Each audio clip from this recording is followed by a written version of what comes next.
నమస్తే, నేను మీ సతీష్. ఆ ఒక్క అరెస్టు వైసీపీని ఉన్న ఫలంగా ఉలిక్కి పడేలా చేసిందా?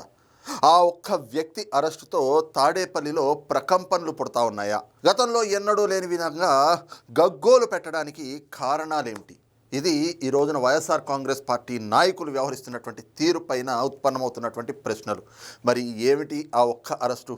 ఎవరిది ఆ అరెస్ట్ అని చూస్తే, పూడి శ్రీహరి అని చెప్పి జగన్మోహన్ రెడ్డి ముఖ్యమంత్రిగా ఉన్నటువంటి సమయంలో సిపిఆర్ఓగా పనిచేశారు ఆయన.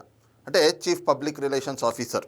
అలాగా 5 ఏళ్ల పాటు ఆయన పనిచేశారు. ఆయన్ని ఈ రోజున మరి పోలీసులు అరెస్ట్ చేశారు. దానికి కారణం ఏమిటి అంటే, నిన్న వైఎస్ఆర్ కాంగ్రెస్ పార్టీ అఫీషియల్లు ఒక పోస్ట్ పెట్టారు. ఆ పోస్ట్ కూడా ఏమిటి అన్నది ఒక్కసారి చూపిస్తాను మీకు. ఇది చూస్తూ ఉన్నాం కదా, ఇది నిన్న వైఎస్ఆర్ కాంగ్రెస్ పార్టీలో వాళ్ళ అఫీషియల్ హ్యాండిల్ నుంచి పోస్ట్ చేసినటువంటి ఒక పోస్ట్ అన్నమాట ఇది. ఇందులో మనం చూస్తూ ఉన్నాం కదా, చంద్రబాబు నాయుడు గారు ఆయన చొక్కా మీద మొత్తం అంతా కూడా నెత్తురు చుక్కలు, ఆయన చేతిలో పెద్ద కత్తి. గతంలో కూడా మనం చూసాం, ఇలాంటి ఒక కత్తినే పెట్టారు చంద్రబాబు నాయుడు గారి చేతిలో. అయితే ఆ రోజున ఆయన ముఖం పెట్టలేదు, కానీ ఆయన డ్రెస్సింగు, ఆయన ఇది ఉండేటట్లుగా చూడగానే ఇది చంద్రబాబు నాయుడు గారు అనిపించేటువంటి ఒక ఫోటో సాక్షి పత్రికలో పెట్టారు. ఇప్పుడు 2019 ఎన్నికలకు ముందు వైఎస్ వివేకానందరెడ్డి గారి హత్య జరిగింది కదా, ఆ హత్య జరిగినటువంటి సమయంలో ఒక పెద్ద కత్తి పెట్టి ఒక్కొక్క చుక్క నెత్తురు బొట్టు దాని నుంచి కిందకి రాలుతున్నట్లుగా ఓ ఫోటో పెట్టి దానికి క్యాప్షన్ పెట్టారు. ఇక్కడ మనం చూస్తున్నాం కదా, హత్యలు చేసేది, నిందలు వేసేది చంద్రబాబే అని చెప్పి. ఆ రోజున కూడా ఇలాగే ఒక పోస్టర్ సాక్షి ఛానల్లో వేసి, సాక్షి పత్రికలో ఒక పెద్ద ఫోటో వేసి, నారాసుర రక్త చరిత్ర అని చెప్పేసి దానికి హెడ్డింగ్ కూడా, క్యాప్షన్ కూడా పెట్టారు. అయితే ఈ రకంగా పోస్టు పెట్టినందుకు పూడి శ్రీహరి పైన ఒక ఫిర్యాదు అనేది పోలీసులకు అందింది. ఎందుకంటే ఒక రాష్ట్ర ముఖ్యమంత్రిని మరి ఈ రకంగా ఆయన పైన అసభ్యకరమైనటువంటి పోస్టులు పెట్టడం. మొన్ననే హైకోర్టు కూడా సజ్జల భార్గవ్ రెడ్డి వేసినటువంటి ఒక పిటిషన్ పైన విచారణ చేస్తున్నటువంటి క్రమంలో ముఖ్యమంత్రుల పైన సోషల్ మీడియా వేదికగా చేస్తున్నటువంటి కొన్ని అరాచకాలు, ఇలాంటి పోస్టులు పెట్టడం, ఒక ముఖ్యమంత్రిని విమర్శించడం అంటే ఆ విమర్శనాత్మకంగా ఉండాలి, అంతేగాని అసభ్యాన్ని మనం ప్రతిబింబించేటట్లు ఉండకూడదు. అందుకని చెప్పేసి ఆయన అవమానించే రకంగానో, ఆయన వ్యక్తిత్వ హననానికి పాల్పడే విధంగానో. ఎందుకంటే ఒక ముఖ్యమంత్రి అంటే కేవలం ఆ పార్టీకో లేదా కొందరు వ్యక్తులకో కాదు, యావత్ రాష్ట్రానికి, రాష్ట్రంలో ఉన్నటువంటి ప్రజానికం అంతటికీ కూడా ఆయన ముఖ్యమంత్రి, ఒక తండ్రి స్థానంలో ఉన్నటువంటి వ్యక్తి. కాబట్టి ముఖ్యమంత్రిగా ఎవరున్నా కూడా వాళ్ళని అసభ్యకరంగా చిత్రీకరించటమో, వాళ్ళ వ్యక్తిత్వ హననానికి పాల్పడమో, వాళ్ళపైన ఇలాంటి అసభ్యకరమైనటువంటి పోస్టులు పెట్టడమో చేస్తే పోలీసులు కఠినమైన చర్యలు తీసుకోవాలి అని చెప్పి న్యాయస్థానం కూడా మొన్న అసహనం వ్యక్తం చేసింది. మరి ఈ క్రమంలోనే చంద్రబాబు నాయుడు గారికి సంబంధించి ఇలాంటి ఒక పోస్టరు తయారు చేసి వాళ్ళు సోషల్ మీడియాలో సర్క్యులేట్ చేస్తూ ఉన్నారు. వైసీపీ అఫీషియల్ హ్యాండిల్లో వాళ్ళు పోస్ట్ చేశారు. దీనిపైన కొన్ని ఫిర్యాదులు అందినాయి. ఆ ఫిర్యాదు నేపథ్యంలో పోలీసులు కేసు నమోదు చేశారు. అయితే ఇవన్నీ ఎవరయ్యా పెట్టేది అని అంటే, శ్రీహరి. ఇందాక ఫోటోలో మనం చూసాం కదా, పూడి శ్రీహరి అనేటువంటి వ్యక్తి. ఇదిగో ఇతనే ఆ పూడి శ్రీహరి. ఈ పూడి శ్రీహరి నేపథ్యం ఏమిటి అంటే, ఈయన 2019లో జగన్మోహన్ రెడ్డి అధికారంలోకి వచ్చే వరకు కూడా సాక్షి ఉద్యోగిగా పనిచేశారు. సాక్షి పత్రిక, సాక్షి ఛానల్లో ఒక ఇన్పుట్ ఎడిటర్ స్థాయి, ఆ స్థాయిలో ఈయన పనిచేశారు. జగన్మోహన్ రెడ్డి గారికి, భారతిరెడ్డి గారికి బాగా నమ్మకస్తుడు. ఇంకా బాగా చెప్పాలి అని అంటే సజ్జల రామకృష్ణారెడ్డికి అనుచరుడు, అలాంటి వ్యక్తి. అందుకనే 2019లో జగన్మోహన్ రెడ్డి ముఖ్యమంత్రి కావడానికి ముందు ఏదైతే వైఎస్ వివేకానందరెడ్డి గారి హత్య జరిగింది కదా, ఆ సమయంలో కూడా సాక్షి పత్రికలో నారాసుర రక్త చరిత్ర అని వేయించింది కూడా ఈ వ్యక్తే. అయితేనే నిన్న ఆ పోస్టర్ చేయించారు. ఆ పోస్టర్ చేయించిన కారణంగా ఆయన పైన ఫిర్యాదులుగా అందటం, ఇక ఆయన్ని పోలీసులు అరెస్ట్ చేశారు. అయితే ఇందాక చెప్తా ఉన్నాం ఈయనకు సంబంధించినటువంటి నేపథ్యం. 2019 వరకు కూడా సాక్షి పత్రికలో, సాక్షి ఛానల్లో పనిచేసిన ఈయన 2019లో జగన్మోహన్ రెడ్డి అధికారంలోకి వచ్చిన తర్వాత ఈయన్ని సిపిఆర్ఓగా నియమించారు. సిపిఆర్ఓగా నియమించిన తర్వాత 5 ఏళ్ల పాటు ఆయన అదే పదవిలో కొనసాగారు. ఆ సమయంలో కూడా మనం ఇందాక చూస్తే గనక ఎన్నో పోస్టింగ్లు, అప్పట్లో social media, YCP social media అంటేనే సోషల్ సైకోలతోటి, డిజిటల్ డెవిల్స్ తోటి నిండిపోయినట్లుగా, ఎలాగ రాజకీయ ప్రత్యర్థులపైన మరి ఆ అసభ్యకరమైనటువంటి, జుగుప్సాకరమైనటువంటి పోస్టులు కావచ్చు, లేదంటే కొన్ని ఊరు పేరు లేని పత్రికల పేరుతోటి కొన్ని కథనాలు, ఇలాంటివన్నీ వచ్చి సోషల్ మీడియా ముసుగులో ఏ రకంగా రాజకీయ ప్రత్యర్థుల వ్యక్తిత్వ హననాలకు పాల్పడ్డారు. అసలు రాజకీయాలకి సంబంధం లేనటువంటి వాళ్ళ ఇళ్లల్లో మహిళల పైన కూడా దాడులు చేశారు సోషల్ మీడియా ముసుగులో. ఇవన్నీ తెలిసిందే. అయితే అలాంటి పోస్టింగులు చేసిన కారణంగా ఈ పూడి శ్రీహరి పైన ఒక ఫిర్యాదు అందటం, ఆయన్ని అరెస్ట్ చేస్తే ఈరోజు తెల్లవారుజామున ఆయన్ని అరెస్ట్ చేశారు. తాడేపల్లిలో అనుకుంటా ఆయన అరెస్ట్ చేసింది. పోలీసులు అరెస్ట్ చేయగానే వైఎస్ఆర్ కాంగ్రెస్ పార్టీ నాయకులు గతంలో ఎన్నడూ లేని విధంగా ఒక్కొక్కళ్ళుగా వచ్చి గగ్గోలు పెడతా ఉన్నారు. ముందుగా అంబటి రాంబాబు గారు వచ్చారు. అంబటి రాంబాబు మీడియా ముందరకు వచ్చి, మా పూడి శ్రీహరినే టచ్ చేస్తారా మీరు మీ పిల్ల చేష్టలు మీరేం పీకలేరు అంటూ అంబటి రాంబాబు గారు మరి అదేమిటో ఎందుకు ఆయన అంత ఆవేశానికి లోనయ్యారో తెలియదు. ఒక పూడి శ్రీహరిని అరెస్ట్ చేస్తే అంబటి రాంబాబు గారు అంత ఆవేశంతో ఊగిపోవాల్సినటువంటి అవసరం ఏమొచ్చింది అనేటువంటి ప్రశ్నలు ఉత్పన్నమవుతూ ఉన్నాయి. ఆ తర్వాత పేర్ని నాని కూడా మీడియా ముందరకు వచ్చారు. పూడి శ్రీహరిని అరెస్ట్ చేస్తే మమ్మల్ని భయపెట్టేస్తాం అనుకుంటా ఉన్నారా? పూడి శ్రీహరి ఏమైనా భయపడిపోతాడు అనుకుంటున్నారా? మా వెంట్రుకు కూడా మీరు పీకలేరు ఈ అరెస్టు తోటి అని చెప్పేసి ఆయన వచ్చి మాట్లాడుతూ ఉన్నాడు.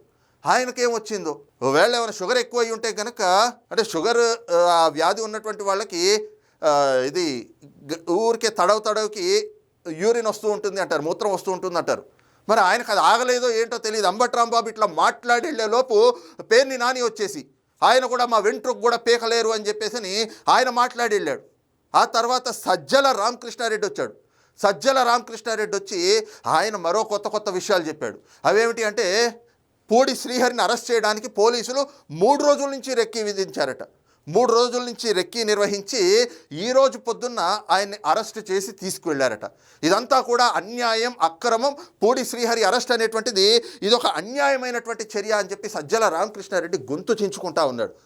ఈ పరిణామాలన్నీ చూసిన తర్వాత కొన్ని అనుమానాలు కలుగుతూ ఉన్నాయి. అదేమిటి అంటే, ఈ రోజున పూడి శ్రీహరి అరెస్ట్ తోటి వీళ్ళందరూ ఎందుకు ఉలిక్కిపడతా ఉన్నారు, ఎందుకు ఇంత గగ్గోలు పెడతా ఉన్నారు అంటే, పూడి శ్రీహరి అరెస్ట్ తోటి తాడేపల్లిలో ఏవైతే కనుక పుట్టబోతున్నటువంటి ప్రకంపనలు కానీ, రాబోతున్నటువంటి భూకంపం కానీ వీళ్ళ కళ్ళ ముందు కనిపిస్తూ ఉందా? ఎందుకంటే ఇందాకే మనం చర్చించుకున్నట్లుగా గతంలో కొన్ని ఊరు పేరు లేనటువంటి పత్రికల పేర్లు పెట్టుకుని మనం ఆ రోజున నారాసుర రక్త చరిత్ర అని రాయించారు. రాయించింది ఈ ప్రబుద్ధుడే. అంతేకాకుండా దిశ అని చెప్పి సజ్జల భార్గవరెడ్డి సోషల్ మీడియా ఒక పత్రిక పేరు పెట్టి అందులో తెలుగుదేశం పార్టీ మహిళా నాయకురాళ్లను గురించి, చంద్రబాబు నాయుడు గారి సతీమణి గురించి, పవన్ కళ్యాణ్ గారి సతీమణి గురించి, ఆయన వైవాహిక జీవితాలని గురించి, లోకేష్ గారి సతీమణిని గురించి వీళ్ళ ఫోటోలు మార్ఫింగులు చేసి వీళ్ళపైన తప్పుడు కథనాలన్నీ రాసి జుగుప్సాకరమైనటువంటి పదాలతోటి వాళ్ళ వ్యక్తిత్వ హననాలకు పాల్పడేటట్లుగా, అరే మహిళల పట్ల మనం సంస్కారవంతంగా ఉండాలి, మనిళ్లలోనూ మహిళలు ఉంటారు, అసలు చంద్రబాబు నాయుడు గారి భార్యతోటి కానీ, లోకేష్ గారి సతీమణితో కానీ, పవన్ కళ్యాణ్ గారి వైవాహిక జీవితాలతోటి కానీ రాజకీయానికి ఎలాంటి సంబంధం లేదు కదా, అలాంటి వాళ్ళని మనం తీసుకొచ్చి వాళ్ళ మీద నీచమైనటువంటి కథనాలు రాసి వాటిని సోషల్ మీడియాలో మనం పోస్ట్ చేయడం ఏమిటి అనే కనీసం ఇంగితం లేకుండా ఈ వైసీపీ సోషల్ మీడియాలో దిశ అని చెప్పేసి ఒక పత్రిక పేరు పెట్టినట్లుగా, అది కూడా ఫేకే, వాళ్ళ ఫోటోలు మార్ఫింగులు చేసి వాటిని పెద్ద ఎత్తున ప్రచారం చేశారు. అందులో కథనాలు వచ్చేవి కదా, ఆ కథనాలన్నీ కూడా మరి తాడేపల్లి డైరెక్షన్లో ఈ శ్రీహరి మొత్తం స్క్రిప్టింగ్ చేస్తే వాటిని social media, YCP social media, ఆ సోషల్ సైకోలు, డిజిటల్ డెవిల్స్ ఉన్నారు కదా, వాళ్ళు ప్రచారం చేశారా? ఆ రోజున సజ్జల భార్గవరెడ్డి మొత్తం వైసీపీ సోషల్ మీడియాని హ్యాండిల్ చేసినటువంటి వ్యక్తి ఆయనే, ఆ సోషల్ మీడియా ఇన్ఛార్జ్ ఆయనే. కానీ ఆయన వెనకాతల పనిచేసినటువంటి అదృశ్య శక్తులు, తాడేపల్లి డైరెక్షన్లో మొత్తం స్క్రిప్టింగ్ అంతా కూడా చేసినటువంటి ఆ అదృశ్య శక్తి, మరి ఆ శక్తుల్లో ఒక శక్తి ఈ పూడి శ్రీహరేనా? అనేక పోస్టులు చూసాం. పవన్ కళ్యాణ్ గారి తలను తీసుకెళ్లి కుక్కలకి పెట్టడం, దాని కిందేవో కోటేషన్లు పెట్టడం. వంగలపూడి అనిత గారి పైన ఆవిడ ఒకసారి నందిగాంకి వెళ్ళి ఒక కుటుంబంలో ఒక వ్యక్తి, ఒక మగతను మరి కొన్ని వ్యాఖ్యలు చేశాడు, కొన్ని కథనాలు రాశాడు అనేటప్పటికీ ఆ పోస్టింగులు పట్టుకుని నందిగాం వెళ్ళి ప్రతిపక్షంలో ఉన్నప్పుడు అనిత గారు వాళ్ళ ఇంట్లో ఉండే మహిళలకు చూపించారు. అమ్మా, నీ భర్త నా మీద ఇలాంటి కథనాలు రాస్తా ఉన్నాడు, మీరు ఒప్పుకుంటారా? ఒక మహిళ పైన ఇలాంటి వార్తలు రాస్తే, ఇలాంటి భాష ప్రయోగిస్తే ఒక మహిళగా మీరు ఒప్పుకుంటారా అని చెప్పి ఆ కుటుంబ సభ్యుల్ని నిలదీశారు. ఆ ఎవడైతే ఆ తప్పుడు రాతలు రాసిన వాడు ఉంటాడో వాడిని గురించి ఆ ప్రాంతం అంతా కూడా ప్రతి ఇంటికి తిరిగి చూపించారు. ఇదిగో మీ పక్కింట్లో ఉండేవాడు, మీ ఎదురింట్లో ఉండేవాడు, మీ వెనకింట్లో ఉండేవాడు, వాడు ఇలాంటి నీచమైనటువంటి బుద్ధి కలిగిన వాడు అని చెప్పి వాడి బతుకు మొత్తం అందరికీ తెలిసేలా చేశారు. ఎందుకంటే ఆవిడని అంత బాధ పెట్టింది ఆ వార్త. అరే, మహిళల పట్ల ఇంత నీచమైనటువంటి వార్తలు రాస్తారా? మహిళల్ని ఈ రోజునే బయటకు వస్తూ ఉన్నారు, రాజకీయాల్లో మీకు ప్రత్యర్థిగా ఉన్నారని చెప్పి వాళ్ళని నేరుగా ఎదుర్కోకపోగా వాళ్ళని మానసికంగా చంపేసేలాగా, మానసికంగా కృంగదీసేలాగా తప్పుడు కథనాలన్నీ కూడా రాశారు. అవి కొంతమంది వ్యక్తుల చేత, వ్యక్తులు కాదు వాళ్ళు, సంఘ విద్రోహక శక్తులు, అలాంటి వాళ్ళ చేత ప్రచారాలు చేయించారు. ఇవన్నిటికీ వెనకుండి నడిపించింది, ఆ స్క్రిప్టింగ్ అంతా ఇచ్చింది పూడి శ్రీహరి అనేటువంటి కొన్ని ప్రచారాలు కూడా ఉన్నాయి ఇప్పుడు. మరి అలాంటి వ్యక్తి ఈరోజు అరెస్ట్ అయ్యాడు. ఇప్పుడు అతన్ని అరెస్ట్ చేశారు కాబట్టి అతన్ని విచారించే క్రమంలో మరి ఏమేం జరిగినాయి, ఏ రకంగా సోషల్ మీడియా ముసుగులో ఎన్ని అరాచకాలు చేశారు, ఎవరెవరు ఇందులో భాగస్వామ్యులై ఉన్నారు అనేటువంటి అన్ని అంశాలపైన పోలీసులు విచారణ జరిపితే మరి సజ్జల రామకృష్ణారెడ్డి గగ్గోలు పెట్టడం వెనకాతల కారణం అది కూడా అయి ఉంటుంది. ఏది?